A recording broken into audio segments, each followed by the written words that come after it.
Hi, I'm Cram, and today we're taking a look at Team Dakota's Project Spark, which is available now as a free-to-play title via the Xbox One or Windows 8.1 PC. Microsoft released a retail version which contains a disc that includes all the free content in addition to a download code for the game's starter pack.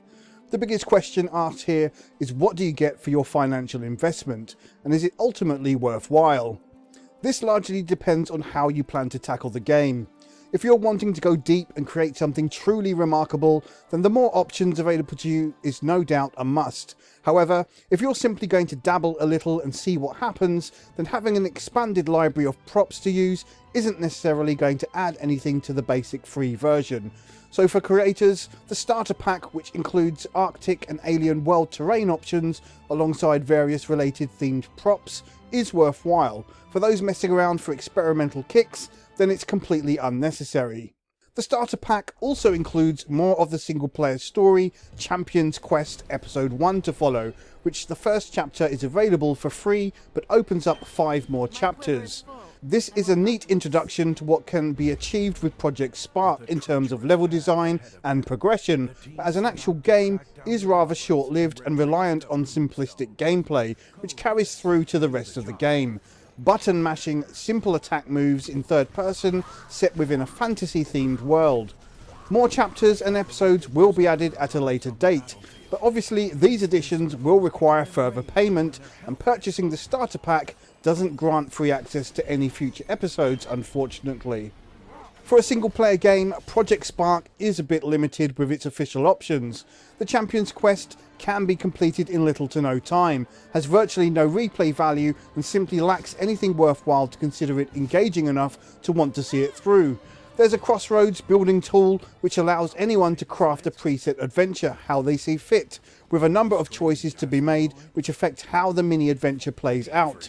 The results can then be shared with the wider community. This is basic entry level stuff and good fun for those not inclined to go deeper into the impressive tools on offer, but is not something that warrants continuous play unless leveling up a specific character to gain more abilities. It serves as a solid introduction, but nothing more for the longer term. Aside from the official content, which can also be edited if desired, there are a load of varied community-based creations, which range from utter nonsense to few moments of sheer brilliance.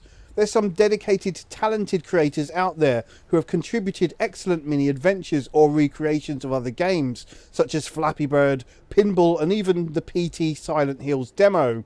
But there's no real connection between the games and the player, like there are in other games.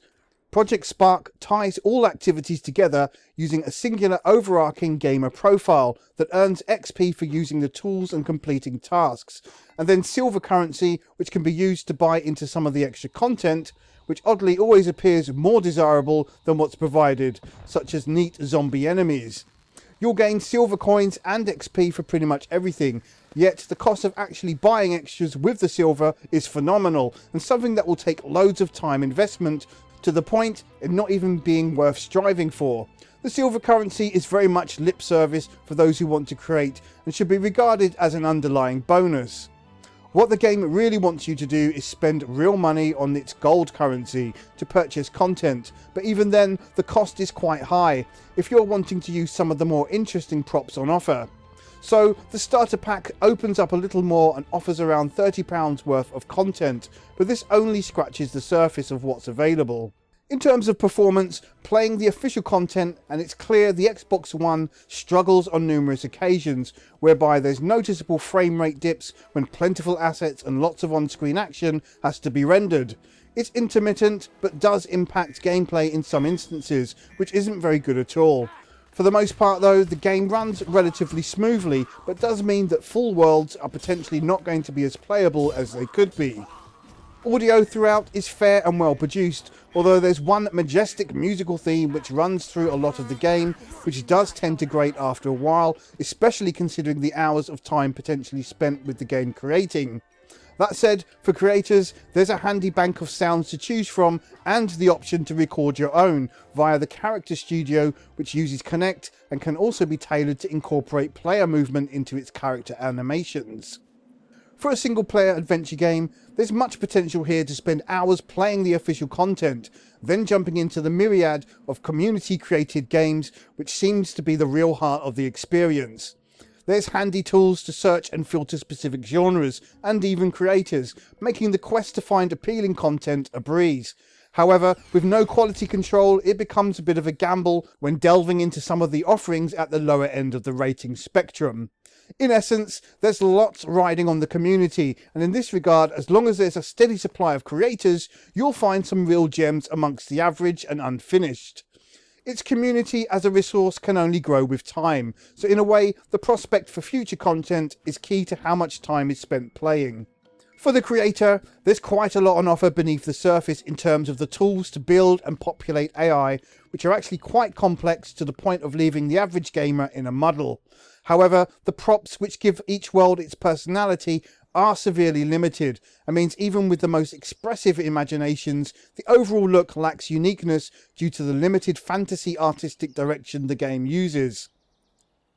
For gamers dabbling in creating simple content, there's a lot to learn, in fact too much despite its seeming simplicity. Getting even basic things to work isn't as straightforward as expected, making it essential to head online to various community websites or YouTube for tutorials. In this regard, Team Dakota's effort seems to have fallen short. There are no in-game tutorials for the more common and complex actions gamers are most likely going to want to experiment with. This is a massive failing for getting newcomers to want to try and create something themselves, as what is provided by way of instruction is excellent and really easy to follow, but simply missing all the essential stuff. In its defence, there is potential for more tutorials to be added in the future, or with a bit of searching, some of the community levels offer templates to copy over.